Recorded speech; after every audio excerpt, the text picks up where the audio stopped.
The wind on the bridge was louder than the traffic below, a constant roar that swallowed breath and courage in equal measure. One foot hovered just past the yellow line, the city lights trembling in her tears.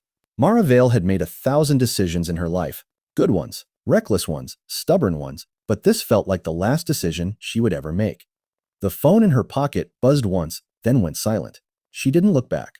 She closed her eyes and leaned forward. Not today. The words weren't shouted, they weren't dramatic. They were steady, human, close enough to feel like a hand bracing the small of her back. Mara startled and stumbled, her heels scraping concrete, her heart slamming so hard she tasted metal. She turned to see a man holding a paper bag in one hand and a frayed blue scarf in the other, his hair damp with sweat, his eyes kind and tired in a way that suggested long nights and early mornings. A little girl stood behind him, clutching a pink backpack and chewing on a strand of hair as if she'd learned patience too early. "I'm sorry," Mara said automatically, a reflex apology to a stranger for her existence in his space. The city kept breathing beneath them. The man didn't move closer. He didn't lecture. He simply set the paper bag down and draped the scarf over the rail, a small, almost ceremonial act. "My name's Jonah Reed," he said. "This is Lila. We're heading home. You don't have to talk. You don't have to do anything. But if you could just stand here with us for a minute." Mara laughed, a sound that surprised her with its sharpness. "I'm not supposed to be here." Jonah nodded. Me neither. I was supposed to be at a TAW meeting arguing about bake sales. Life detours. Lila peered at Mara with solemn curiosity. "Daddy says bridges are for crossing," she announced. "Well, not for leaving." Mara's chest tightened. She pressed her palms to the cold metal railing and stared at the scarf fluttering like a flag of truce. 1 minute became 2. The wind eased. The city's roar softened into a rhythm. Jonah didn't ask why. He asked if she liked cinnamon. Slutty. He told her the bag held churros that were going to be stale by the time they got home, and that would be a tragedy worth mourning. He told her Lila insisted on stopping at the river every Friday to say goodnight to the water. Mara's thoughts, which had been a swarm of wasps, slowed. Could have slowed. She took a breath that didn't hurt. She stayed. By the time a patrol car's lights washed the bridge in blue and red, Mara's knees were shaking, but she was standing on the right side of the line. Jonah didn't let go of the space he'd given her.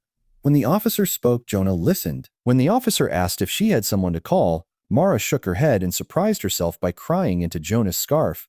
Lila patted her arm like a tiny, solemn judge delivering mercy. The hospital smelled like antiseptic and late-night coffee. They took Mara's name and her shoes and her phone, Wayner. They asked questions that felt like needles. Jonah stayed until a nurse said visiting hours were over.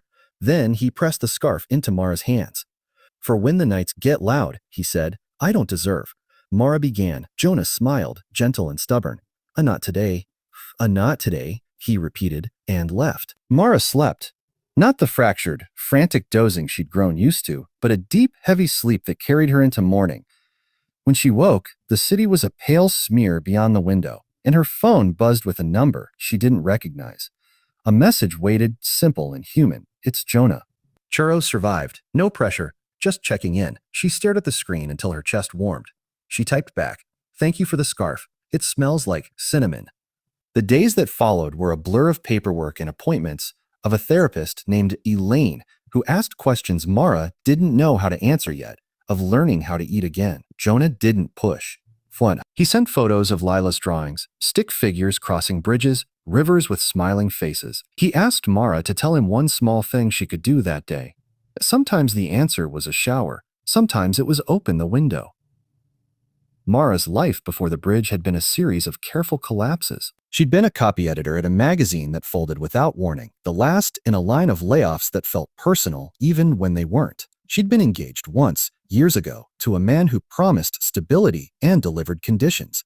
She'd learned to make herself small, to earn love by being easy. Spio. When her mother died suddenly, the grief hollowed her out, leaving echoes where certainty used to be. The city grew crowded with ghosts. Jonah's life had its own quiet wreckage. He was a high school history teacher with a laugh that snuck up on you, a single dad since the accident that took his wife on a rainy night that still replayed in his dreams. He measured time in lunches packed and bedtime stories finished. He measured courage in mornings survived. He didn't talk about the accident unless asked. And even then, he spoke with care, like someone carrying glass.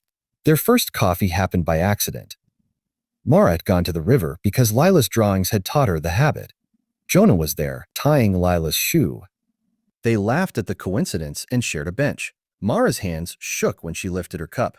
Jonah noticed and asked if she wanted to walk instead. They walked. They didn't fall into a montage of healing. There were setbacks. There were nights Mara woke gasping, the bridge reassembling itself in her dreams. There were days Jonah felt the old guilt rise, if he laughed too hard, if he felt joy without his wife's shadow. Was he betraying her? So Lila had tantrums that came out of nowhere, grief dressed as anger, and Jonah learned that love sometimes meant sitting on the floor while a small person screamed and letting the noise pass through you. Elaine taught Mara to name her feelings without apologizing for them. Damn, she taught her that thoughts weren't commands. Jonah learned to ask for help, from his sister, from the school counselor, from the community that had been offering quietly for years. They learned, separately and together, that healing wasn't linear. It was a spiral, and sometimes you passed the same pain twice and realized you were standing on higher ground. One afternoon, months after the bridge, Mara went back. She didn't tell Jonah at first. She stood on the safe side and watched the river move. She tied the scarf to the rail and whispered a thank you to the wind. She didn't feel brave. She felt present. When she told Jonah later, his eyes shone. "I'm proud of you," he said without qualifiers. They became a small, intentional family of moments. Grocery shopping with Lila, arguing for marshmallows. Movie nights where Mara learned to sit with closeness without flinching. Parent-teacher conferences where Jonah introduced her as my friend Mara, and she learned to accept the word friend as a gift, not a diminishment. The challenge that tested them came quietly, as challenges often do. Mara was offered a job, her old magazine resurrected under new ownership, a chance to step back into a life she'd lost. It was in another city. The offer was generous. The timing was cruel. She felt the old pattern stir. Leave before you're left. Choose certainty over connection. Jonah listened. He didn't ask her to stay. He asked her what she wanted her life to say. Lila asked if bridges had endings. Mara realized she'd been defining herself by escapes instead of arrivals. She took the job and negotiated remote work for 6 months. She stayed. She learned that commitment didn't have to be a trap. Jonah learned that loving someone didn't mean losing yourself. They learned to plan without demanding guarantees.